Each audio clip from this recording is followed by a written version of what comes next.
Settled and turn in your workbooks and Bibles to Proverbs chapter 16, verse 4. As we continue through the book of Proverbs, as Ashley brought up again, our particular approach as we're going through Proverbs, because Proverbs is such an incredibly unique book. It's not something that we could just catalog or even make large sweeping statements about chapters like we can with other sections of the Bible. This one we're going to do verse by verse. And as we go through, we start with verse 4, and we're going right to the very, very deep end today, and with our very first proverb. And we didn't continue just a little bit further and get this one knocked out last time, because it's not something I can just throw it to you after I've already exhausted you with all the proverbs that we went through last time. So Proverbs chapter 16, starting in verse 4, Solomon writes this: "All Yahweh has made is for his purpose." That's great. "And even the wicked for the day of trouble." Now, this is a big one. It's related to what we already studied in Proverbs 16. One, the sovereignty of God over the plans of man. And the more work that you do to understand that first proverb of this chapter, the easier it is to trust God with this one. But this proverb is difficult, not because it's confusing. It seems very, very clear. But rather because of the implication that may come from it. That God creates some people just to condemn them to hell. And if I am honest, this is one of the areas that I struggled the hardest with in my Christian walk. It took a very, very long time for me to find a good, biblically grounded answer to it, specifically because of verses like this.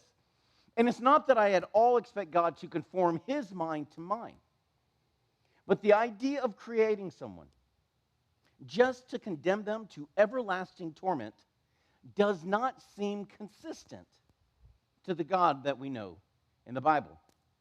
So when we run into what we don't know, we fall back upon what we do know. And what we do know about the heart of God when it comes to condemnation of the wicked is this: Ezekiel 33:11. Ezekiel 33:11, God says, "I take no pleasure in the death of the wicked, but rather my heart is that the wicked would turn from their wicked ways." In that same verse, in Ezekiel 33:11, he says this: turn back from your evil ways. Why then will you die, O house of Israel?" We also know from the New Testament, Peter tells us, 2 Peter chapter 3, verse 9, 2 Peter chapter 3, verse 9, "The Lord is not slow about his promise of coming judgment." It's not like he's tardy. It's not like he's late. Not in the way that people think about slowness. But instead, he is long-suffering. He is patient toward us, not wishing any to perish, but for all to repent of their sins. The reason he has not come yet, the reason he has not gathered us up from here, is because there's someone else he wants to save. And of those that are his, he will lose none. And we also know this from Ecclesiastes chapter 7, verse 29. Ecclesiastes chapter 7, verse 29. God did not make any of us wicked. Now, understanding this causes us to clarify in our mind the idea of original sin. What David was saying, that not only was I born in, or was I wicked from my birth, but I was conceived even in iniquity. But here Solomon clarifies for us, we are not made wicked. God made us upright. It's exactly what he says. God made men upright. But we sought out sin. We embraced sin on our own. And if that is the truth that we see throughout the Bible, New and Old Testament, then how does Proverbs 16:4 fits in? Now, it helps us that we have another verse very similar to this in the New Testament with Paul. And we know that Paul was one to really break out doctrine and to explain it to us. And in Romans chapter 9, in verse 22, we have a verse very similar to this one, and 22 says this. Romans 9:22, Paul writes, "What if God, although willing to demonstrate his wrath, he is willing to make his power known. But instead he endured with much patience vessels of wrath prepared for destruction." Now, it's that last statement about vessels of wrath prepared for instruction that gets our mind. Same thing as 16:4. What about this ones for the wicked, for the day of trouble? Did he create them just to destroy them? Did he create these vessels of wrath just to be destroyed? The struggle with a moment like Romans 9:22 is that so many people will take a verse and try to build an entire doctrine out of it without placing it in the context of the chapter. And in order to understand 9:22, you have to understand the 21 verses that came before it. And throughout Romans chapter 9, Paul is presenting the truth that God is sovereign overall. It's the same thing Proverbs chapter 16 starts with. We come up with all kinds of plans in our hearts, but what? The answer comes, the tongue, it belongs to the Lord. If the first four words of Genesis 1:1 are true, in the beginning, God, then he's the creator. If he wants to, he can do anything he wants to with his creation. That's how Paul starts out 9:22. What if God, although willing to show his wrath and his power, if he wanted to, instead he made the choice to be slow and patient with those vessels destroyed for wrath? Cannot the Lord do everything and anything he wants to do? And as sovereign creator, he has that right. Yet despite all that he could do, he instead does this. He chooses to pour out his blessings upon Israel. And that's what the first part of chapter 9 of Romans is about. Romans chapter 9 starts off with this idea that God pours out his blessings onto those who do not deserve it. Israel wasn't descendant from the firstborn of the firstborn of the firstborn. Isaac wasn't the firstborn. Jacob wasn't the firstborn. By man's rights and what's right and fair, it should have been the firstborn and the firstborn, but it wasn't. Instead, God chose, before they even came out of the womb, before they had any works to their name and could show which one was the best son, God chose one. He said, this is the one that my people will come from. They will receive the righteousness of God. And then he goes on further. He goes, just because you're born from this bloodline doesn't mean you belong to God. This is what they say to Jesus, right? Oh, we're sons of Abraham. He goes, don't brag about that. God could have brought up sons from Abraham from these very stones if he wanted to. Instead, those who are my people receive my righteousness by believing in me. That is the conclusion of Romans chapter 9. That the vessels of wrath who were prepared for destruction prepared themselves for destruction.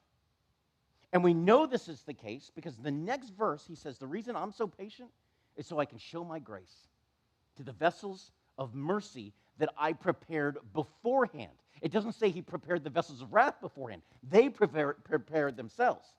But the vessels of mercy, he prepared beforehand. The vessels of wrath prepared themselves. They destined themselves for destruction because they stumbled over the stumbling stone. It is God's highest desire to save the lost. And the purpose of the plan of salvation is to rescue those who cling to Jesus. That's the purpose of the plan. You accept my son, and I accept you. But if you reject my son, then I honor your decision, and I reject you. He rejects those who reject his son, and that is the reality of Proverbs 16:4. That's why it says when everything's created for its purpose or his purpose, it doesn't necessarily mean that it's referring to God's purpose. This is your purpose. This is what you wanted. Even the wicked for the day of trouble. Why? Because that's what you wanted. You're wicked. Yes, everything will bow its knee eventually to his ultimate purpose. Accept my son, I accept you. Reject my son, I reject you. But I will honor the decisions that you make.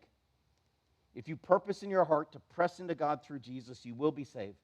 But if you purpose instead, your purpose is to reject God and his son, then his purpose will give you over to the trouble you want. And that's just the first proverb for tonight. But this is the depth of the Proverbs. This is the brilliance of the wisdom that Solomon gives us. And when we run into something, we're like, this doesn't make sense. The reason it doesn't make sense is because we don't understand it yet. It's not because there's something wrong with the proverb. And ones like this help us understand that. Verse 5, an abomination of Yahweh. You see it, circle it. Make sure this never defines you. An abomination of Yahweh are all who are what? Arrogant of heart. Rest assured, he will not go unpunished. Now, we're going to start seeing this pop up more and more in the Proverbs as we continue on. This idea of being proud, of being arrogant, of assuming you know all the answers, that you are the highest and nobody can tell you nothing. Now, he tells us here, when you see that, it is not your job to trip them up. It is not your job to humble them. They're an abomination to God. Rest assured, he will not go unpunished. This proverb, though, warns us, those who seek the Lord, be humble, especially when you see the wicked punished. God says, rest assured, they will be punished. But when you see it, don't take that opportunity to feel better than them, because now you're the arrogant one. Now you've become an abomination to God. It's no accident that this proverb appears so close to Proverbs 16:18. And look down at it, 16:18. Pride goes before what? Destruction. It's talking about pride. It's talking about the consequences of pride. God is warning us, don't think too much of yourself. Don't be tempted to rejoice when you see someone else get what you think they deserve. None of us want what we deserve. Solomon will warn us so strongly about this in Proverbs 24, when he says this, do not rejoice when you see your enemy falls, even though you're tempted, or the Lord will see your joy over them, and he will be displeased with you. Paul warns us in a similar way. 1 Corinthians chapter 10, verse 12. 1 Corinthians chapter 10, verse 12. Let him who thinks he stands take heed, lest he fall. It is one of the great, great lessons of the book of Proverbs. When you see the proud, you should earnestly, desperately beg them to be humble before destruction comes. Because we know that just because it hasn't happened yet, judgment is coming. As surely as the sun rises in the morning, destruction will fall upon the proud. Verse 16. By loyalty and faithfulness, iniquity will be covered over, and by fear of Yahweh, one turns from evil. Now, verse 6 is a beautiful contrast to verse 5. Verse 5 is about the arrogant, the proud of heart, but verse 6 shows us how we're saved from our sins. We know now, after the cross, that Jesus is the ultimate fulfillment of this verse. It is his loyalty, his faithfulness, not ours, his that washes our sins away.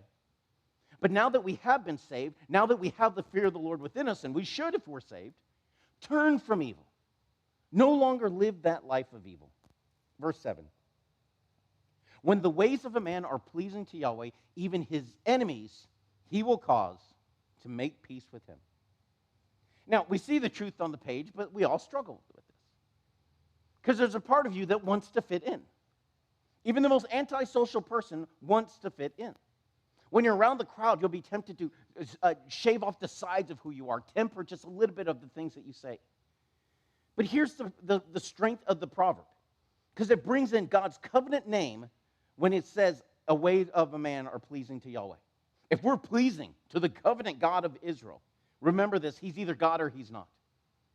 So live your life for him. His opinion's the only one that matters. And let him figure out your relationship with other people. This doesn't mean be obnoxious. This doesn't mean live your life in such a way to needlessly offend. But God is more than powerful enough to incline someone's heart to us if that's what he deems right. And understand this, even the wicked wants an honest neighbor. Even a criminal wants to deal with people who are honest and upright.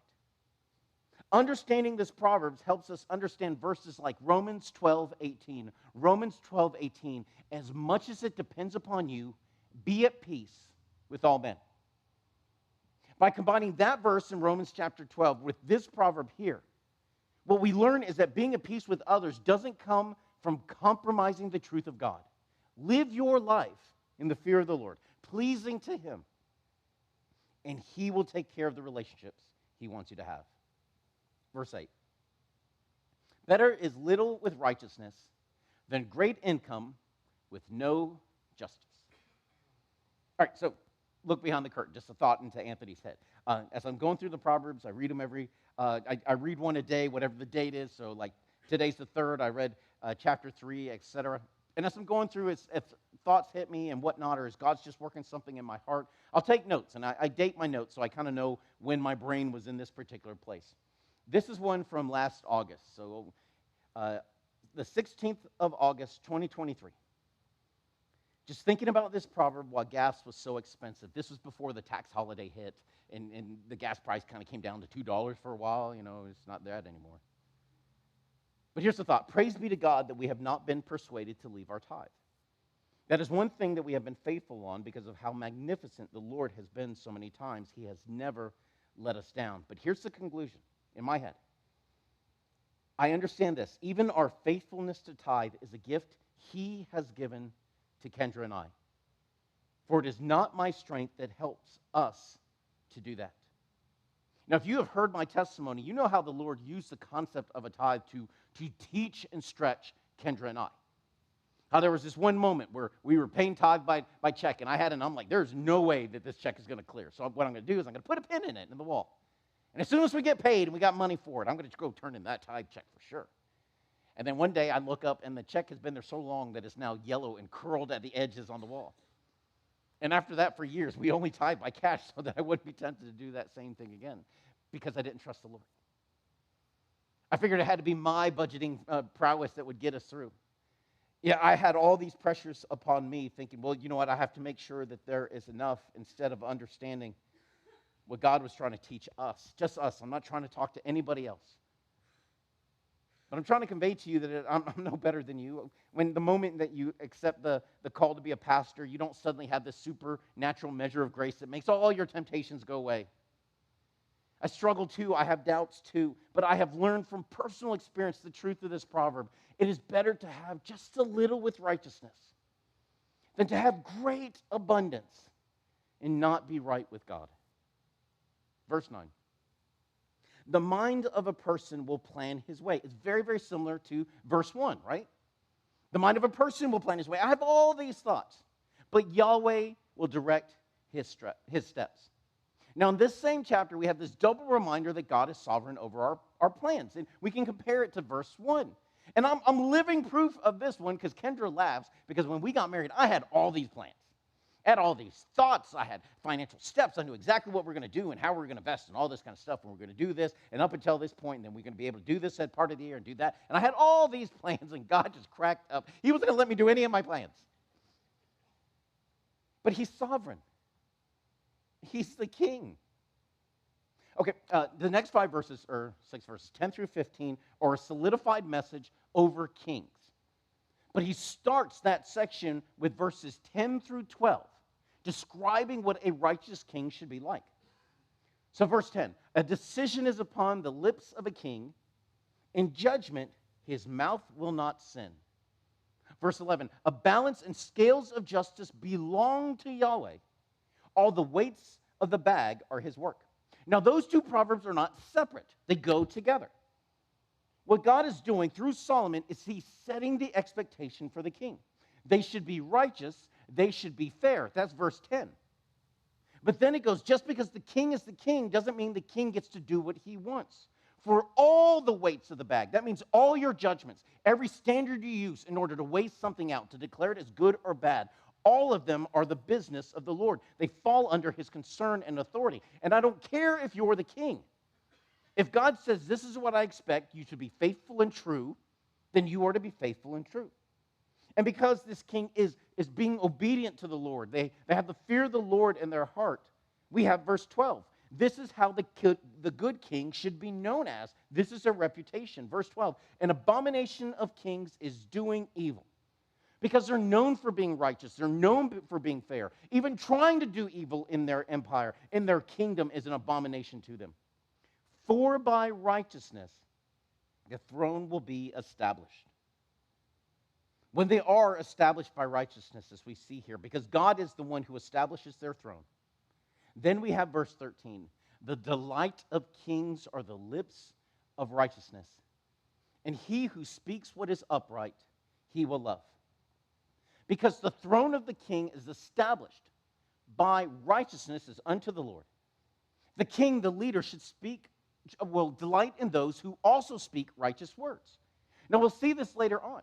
We'll see the flip side of it as we find out about a king who's prone to lies. And then all of his counselors are going to tell him lies. Why? Because that's what gets the king's ears.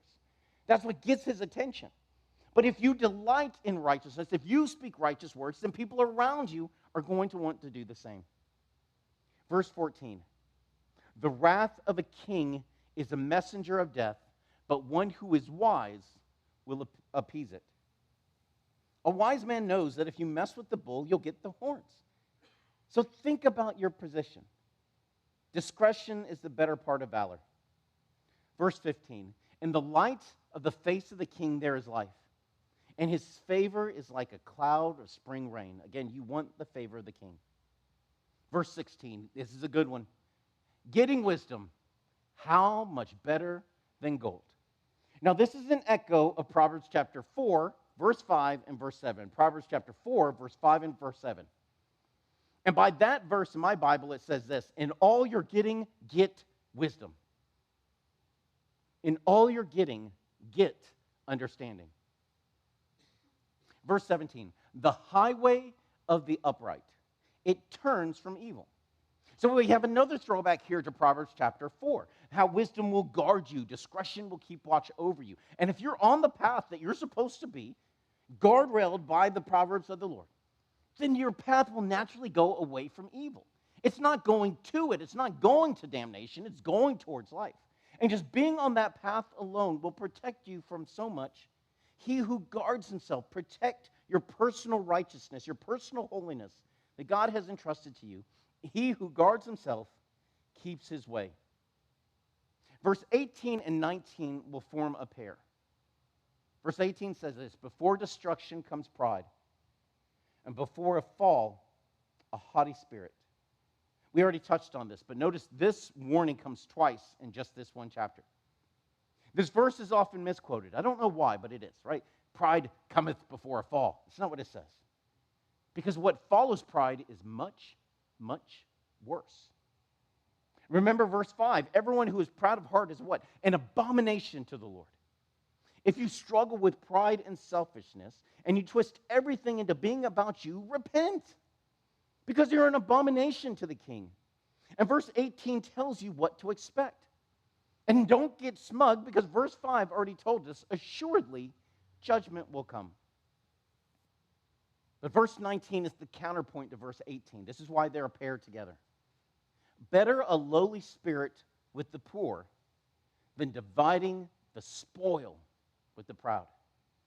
It is better to be humble, even in a poor situation, than to be ready to split this great profit and be with the proud. Why? Because verse 5 and verse 18. You're an abomination, and destruction is coming. Verse 20.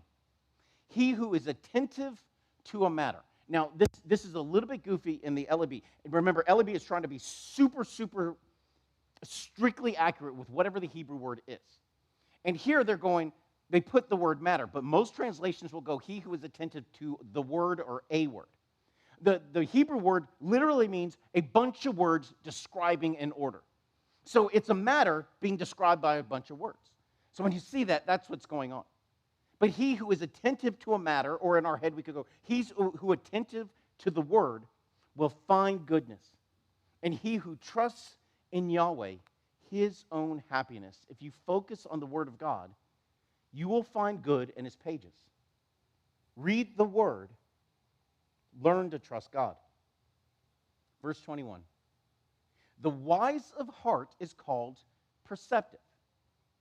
This means that if the Lord has granted you wisdom, or if you pursue wisdom, then you're able to see things for what they are. You're very perceptive. However, sometimes a person who's very perceptive is not one who anyone listens to.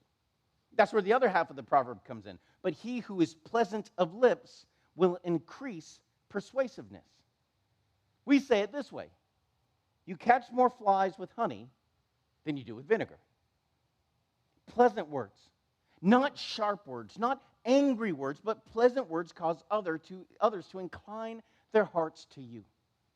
You can have the absolutely most right thing to say, total truth, total accurate, but if it is not pleasant, all you will do is hurt the heart of the person you say it to. You must care about the heart of the person receiving it more than you care about the one who's saying it. Verse 22. A fountain of life is wisdom for its owner, but the instruction of fools is folly. If you bring wisdom into your heart, it adds to your life, a richness to it. That makes sense. But the instructions of fool is folly. This is one that's a little weird. Because in the English, the translation can say one of two things.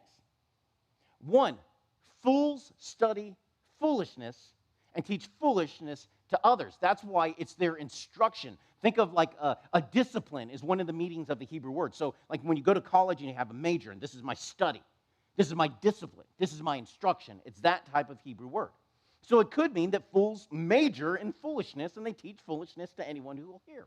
That's one possible meaning of it. But the other idea could be this: to instruct fools is folly, because fools make it their business to be foolish. They both work from the Hebrew, translating it to English, and both of those statements are true. Verse 23. The heart of the wise will make his mouth judicious. Think prudent, shrewd. And upon his lips it will add persuasiveness. We already touched on this a bit today. We've talked about it other times, but our best harmony with this is Proverbs 15:23. Proverbs 15:23, a word in its time, a timely word. Don't just know what to say. Know when to say it, how to say it. If your goal is not to show that you're the smartest person in the world, but to actually affect someone else's life, understanding a good answer at the right time with the right heart. Don't just learn what to say. Learn how to say it and when to say it. Then you will be more persuasive to the heart you're trying to reach. Verse 24, here we have it again. Pleasant sayings are a honeycomb, sweetness to the soul and healing to the bones. Again, building on verse 21 and 23. Solomon keeps coming back to it here. Verse 25, there is a way that seems upright to man, but its end is the way of death. This is a continuation of the danger of verse 2. You may think that your plan is excusable. It's okay, it makes sense to me. It is clean in your eyes, that's the idea. But its way leads to death. What does God say about your way? What does God say about your path? And it's an echo of Proverbs 12:15, and an exact duplicate of Proverbs 14:12, which means we have the exact same proverb twice in just 2 chapters of the book of Proverbs. Because Solomon is trying to beat it through our hard head. He's really hammering the point home.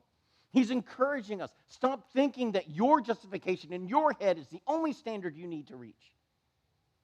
Sometimes what makes sense to you does not make sense to God.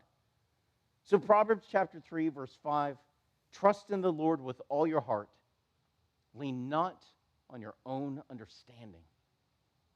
Verse 26, the life of a worker works for him, for his hunger urges him, or his hunger urges him. Now, if you're a hard worker, you are the first person to benefit from your labor. The life of the worker works for him. It blesses you. While it may bless your boss, it may bless others around you, it blesses you. And if you want something bad enough, if you hunger for it enough, you will put in the work in order to get it. Again, we have this recurring of these same thoughts over and over again inside of Solomon, particularly when it comes to money, about being humble, about being satisfied. But financial matters all come back down to this: work hard, avoid foolish debt, and live a life pleasing to God. Those are the 3 rules. You don't need anything else. If you just follow those 3, then you'll be good. Verse 27, a man of wickedness concocts evil, and his lips are like a scorching fire. Verse 28, a person of perversity will spread dissent. Now, I want you to kind of let that thought sit in your head. And I love the way that LEB did it, because those P's really fly off the page at you, right? A person of perversity will spread dissent. And he who whispers separates a close friend. A whisperer is a gossip. And God says, if you're a whisperer, if you gossip and slander and spread, he considers you a person of perversity. That's how he views you. If you're a gossip, you run around whispering and spreading strife and dissent, God considers you a perverse person. And if you are a perverse person who tends towards this particular sin, right off the bat, you are immediately 3 of the 7 things from Proverbs chapter 6 that Solomon tells us the Lord hates. 6 things the Lord hates. Indeed, 7 are abomination to him. When you go through that list, 3 of them are right here in this proverb. Verse 29. A person of violence will entice his neighbor and cause him to walk on a way that is not good. We studied this in Proverbs 12:26, so we'll keep going here. Verse 30. He who winks his eyes does so in order to plan perverse things. He who purses his lips will bring evil to pass. Now, we talked about this winking eye back in chapter 6, about a person who says one thing with their mouth, but then they have all these other movements about them that show the true meaning of what it is that they're about. Nothing can just be yes and nothing can just be no. Instead, they plan this thing beneath the facade they put on top. But here, the second half really should jump out at us. He who purses his lips. Well, isn't that a good thing, Anthony, right? He's controlling his speech. How many times did he tell us, don't just flap your gums?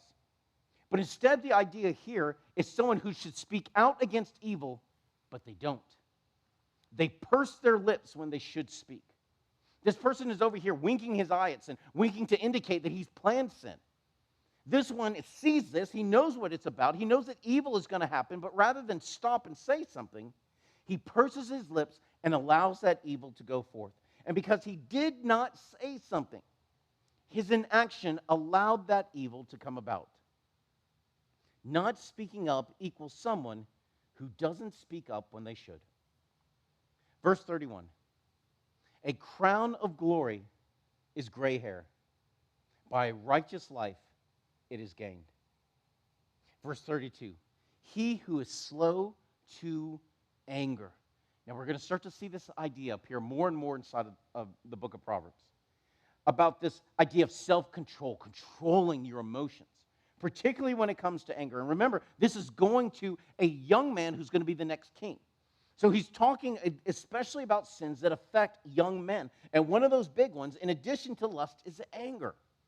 He said, he who is slow to anger is better than him who is mighty, and he who controls his spirit than him who captures a city. And you could almost have the picture here right next to this one of Joab. Because this one defines Joab, the right-hand guy, the general for King David, who had captured many a city, including Jerusalem, but he could not control his anger. And he murdered men more righteous than himself. As we learn over time of walking with the Lord, the most important battle we all must win is our battle with self-control. Verse 33. The lot will be cast into the lap, but all of its decisions are from Yahweh. Again, God is sovereign over our plans. Chapter 17. Verse 1, better a dry morsel and quiet with it than a house filled with feasts of strife. We discussed this when we went through Proverbs 15:17. It is so much better to have a humble little meal in peace than the biggest feast and have to eat it in chaos. Verse 2, a slave who deals wisely, now that's the idea, a slave who deals wisely, will rule over a child who acts shamefully. And in the midst of brothers, he will share his inheritance.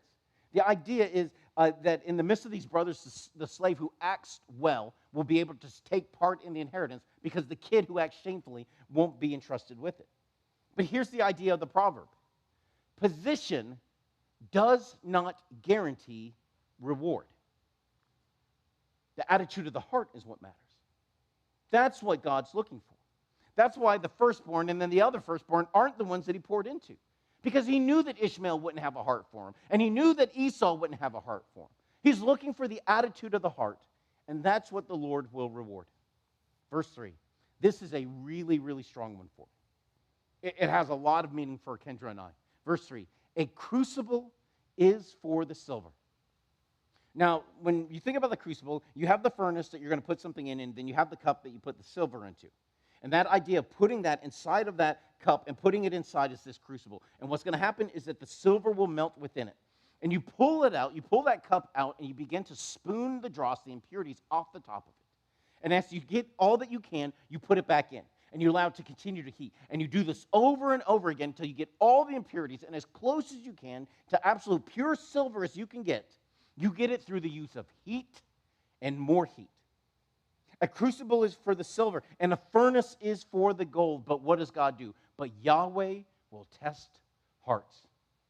The idea of the proverb is just as the refining pot is for silver, and just as the furnace is for gold, the Lord himself will be the furnace that will test our hearts. But what we'll find out later on is that God doesn't only use heat and pressure to test us. In Proverbs 27:21, we find out that the Lord also uses praise. He uses good times and bad times to test your heart, to see if you love him. But here's the other idea of this proverb that's so special, because Kendra will tell you, when Anthony talks about that time that the Lord refined us, I call it our crucible, because that's what it felt like. He put us in the fire, and we baked and we stewed until what came out of it was more pure than what came into it. And that's the promise of the crucible.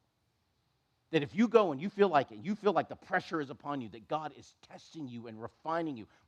I'm telling you, I guarantee you that the promise of this one is this: you will come out of it better than when you went in.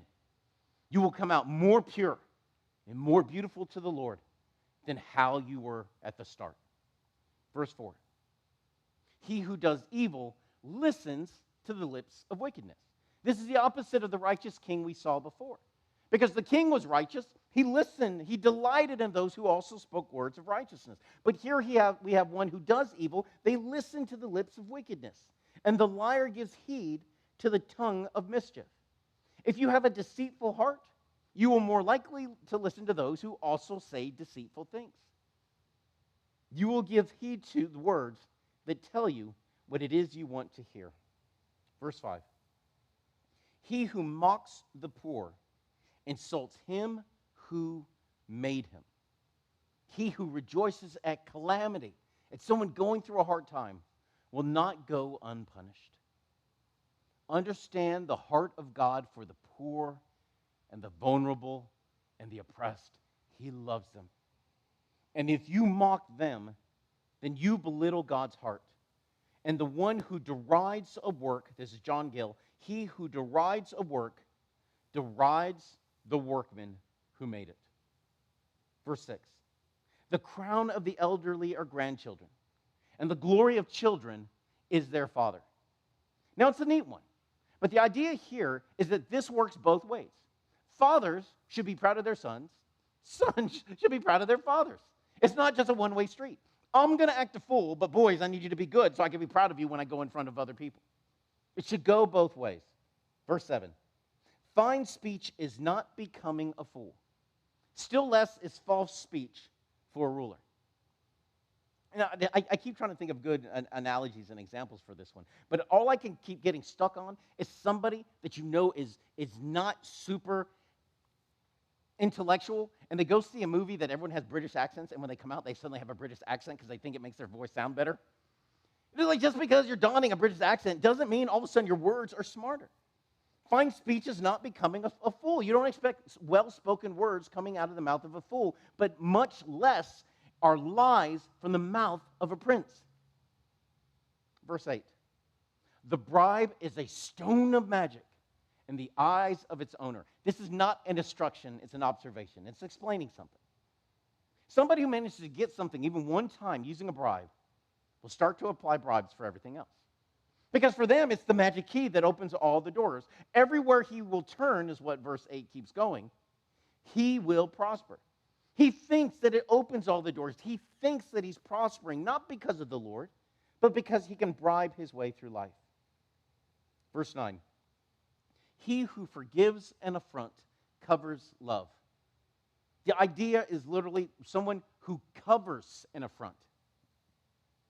But he who waits on a matter will alienate a friend. Now, this is one of a couple places in the Proverbs when I look at what the LEB translators did, and they are vastly smarter than I am. But I am really confused about why they translated this second half. He who waits on a matter will alienate a friend. Why did they translate it like this? Because almost every other group of translators for all the other major translations will say something like, the one who repeats a matter will alienate friends. And when you go and do a deep dive of this particular Hebrew words, none of them have this idea of waiting or delaying. It's always about repeating to a remission of the facts. Whoever repeats a matter will alienate friends. But here's the principle that comes out of this particular one, right? Because that idea of covering the affront really clarifies the proverb. Not only forgiving, but covering it, not making it known. Don't repeat the matter. If I am your friend, if I am your counselor and your confidant, then I hold your secrets like they're my secrets. I don't repeat them to others. I don't take advantage of this moment to be a whisperer, to tell other people what I know to make me feel better about my knowledge base. I cover them with my hand. I keep them safe, and I walk with you toward the Lord. In verse 10 through 16, Solomon's going to kind of get a bee in his bonnet, if you will. And he's just going to start talking about those who are wicked and those who are almost hopelessly foolish. Verse 10, a rebuke strikes him who understands deeper than 100 blows to a fool. For the one who has understanding, all you have to do is tell them what they've done is wrong. That's the rebuke. Dude, stop doing that. Okay, I got it. That's not good. But contrary to that, you can beat a fool 100 times, and they still won't get the lesson. Verse 11, an evil person will seek only rebellion, and a cruel messenger will be sent against him. Now, when you see that idea of a cruel messenger, the idea is not that the messenger just likes inflicting pain. The idea is that there's no mercy in them. They're an unmerciful messenger. So the first part, some people only want to tear things down. Some people only want to cause chaos at the expense of others. And eventually, the king, the leader, will send an unmerciful messenger to deal with that one. Again, we can think about Joab.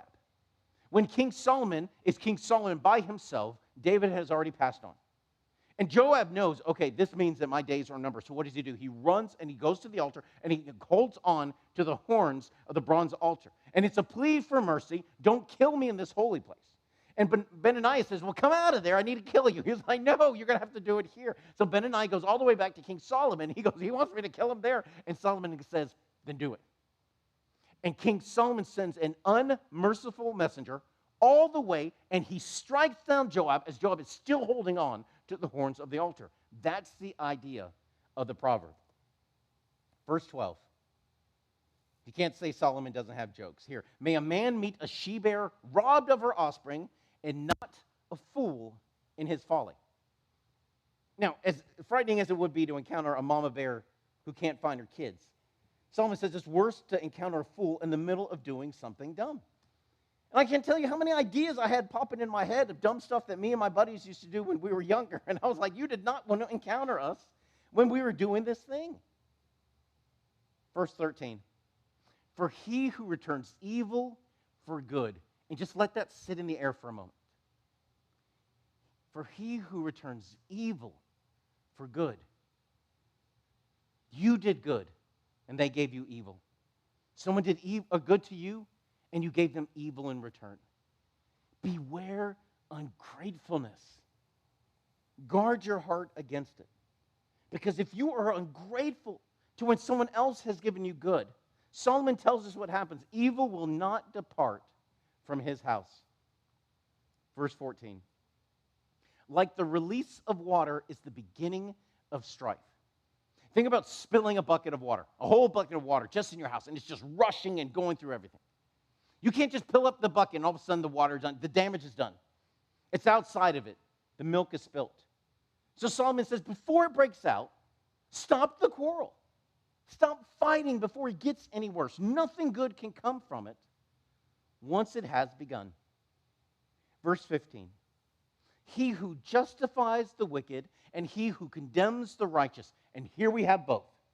And you can write in the margin here, Isaiah 5:20. Isaiah 5:20. Woe to those who call evil good and good evil. Isaiah 5:20. This describes our current age. The one who justifies the wicked says, oh, this wicked thing you're doing, this is really, really good. And oh, those righteous people over there, they're wrong, they're unloving. Look at those Christians. Where's the love in their heart? But the one who does both of these things, how does God describe them? The two of them are both abominations of Yahweh. Verse 16. Why is this? a price in the hand of a fool, in order to buy wisdom where there is no sense. This one cracks me up. The idea seems to be that Solomon's going, what's the point of a fool trying to buy wisdom at any price? He's a fool. Even if he had it, he wouldn't know what to do with it. The idea is watching your dog go and barking at the car as they're running down the street, and you're like, what are you going to do if you catch it? This is the idea. But here's the sadness within it. The error here begins when you think you can buy what only God can give. We will see this idea later on in the book of Acts, as Simon the magician tries to buy the supernatural gift of God. Verse 17, the friend loves at all times, but a brother is born for adversity. Even though a friend is beautiful, they love you through thick and thin, but standing there with you in the hardest of times, bearing those burdens, is something only a brother can do. But what we will find out later on is just because you have a brother, but they're far away. Don't leave the neighbor who's right there with you just to go and find this brother who's far away. Because sometimes your brother and your family that is close to you, that is born for adversity, is the family God has given you in the Spirit of the Lord. Don't be tricked into thinking that the only bonds that matter are the ones that are blood-born. God has born you into a new family, and those bonds should be capable of bearing great burdens too. Verse 18, a person who lacks sense pledges, and he becomes security before his neighbor. What's the second rule of finances in the book of Proverbs? The first one's work hard. The second one is avoid foolish debt.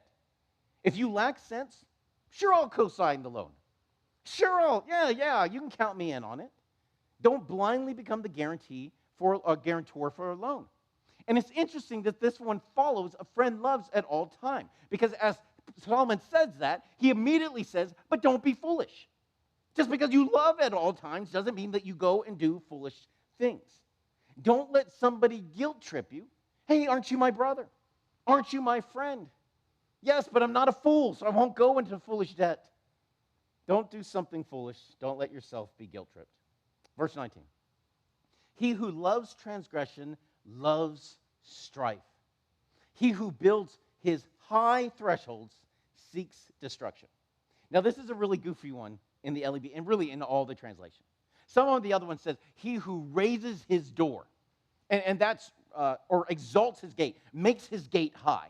And we're like, what are you talking about? Making high gates, isn't that a good thing? He goes, no. The idea is that you have gates, but you make them so high that it doesn't stop anybody from coming in.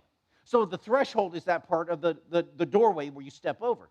He goes, it does you no good if that threshold doesn't go all the way to the floor.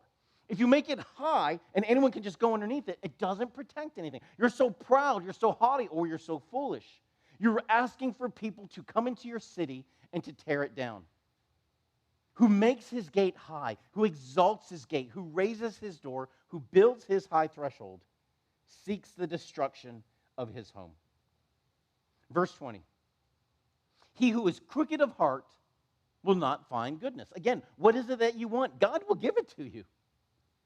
And he who is perverse, by his tongue, he will fall into calamity. Clean mind, clean tongue. Control your speech.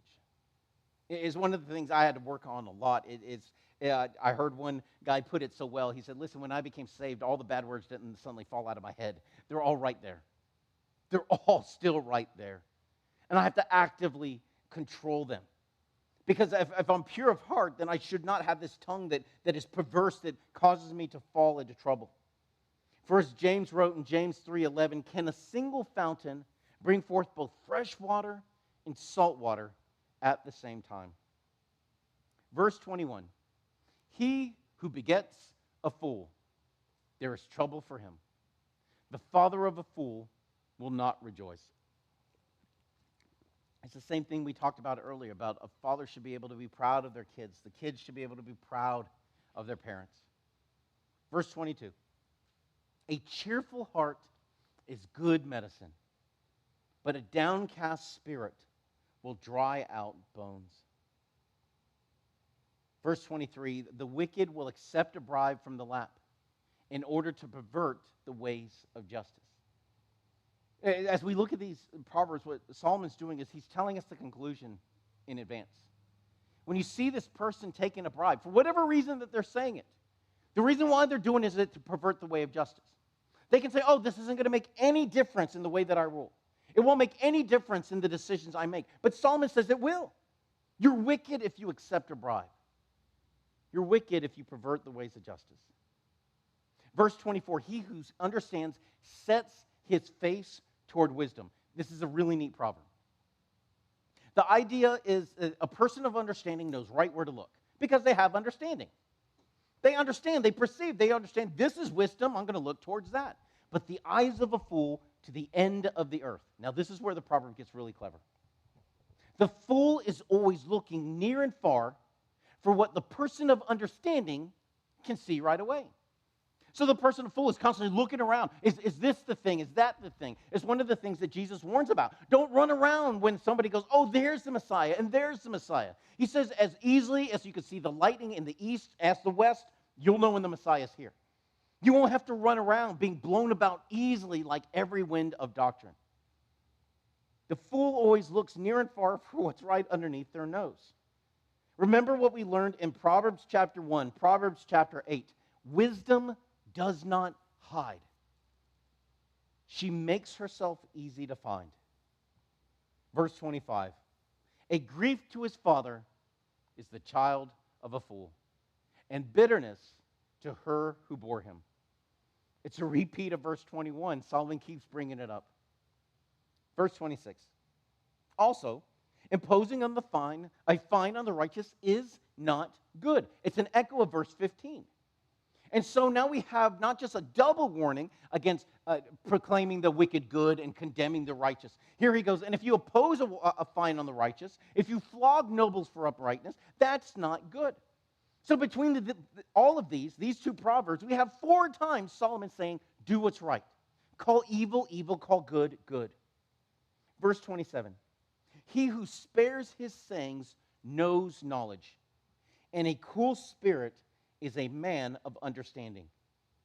Remember Proverbs 5:2, Ecclesiastes chapter 10, verse 14. A fool multiplies their words. Think much, speak little, and especially keep your cool. Think much, speak little, and keep your cool. Spare your sayings. It shows that you have knowledge. Verse 28, for even a fool who keeps silent shall be considered wise. What's our saying? It's better to be quiet and thought a fool than to open your mouth and remove all doubt. Even the person who can just stay quiet will seem like they know something. He who closes his lips is intelligent. Be slow to speak. It's what James 1:9 says. Let everyone be swift to hear, slow to speak, and make sure you keep a cool head. That's where we'll stop right now. That's a lot to chew on. We'll pick up with chapter 18 next time. I know we are going at a bit of a snail's pace compared to what we were doing, but I promise when we get back into the prophets, you're going to be longing for the days that we were going this slow. So we will pick up with chapter 18. Lord willing, we will make it into chapter 20 the next time, and we'll keep driving forward strong with no breaks until we get through the book of Proverbs. But then we'll have a break between Proverbs and Ecclesiastes and Song of Solomon and so on. So, Heavenly Father, we love you.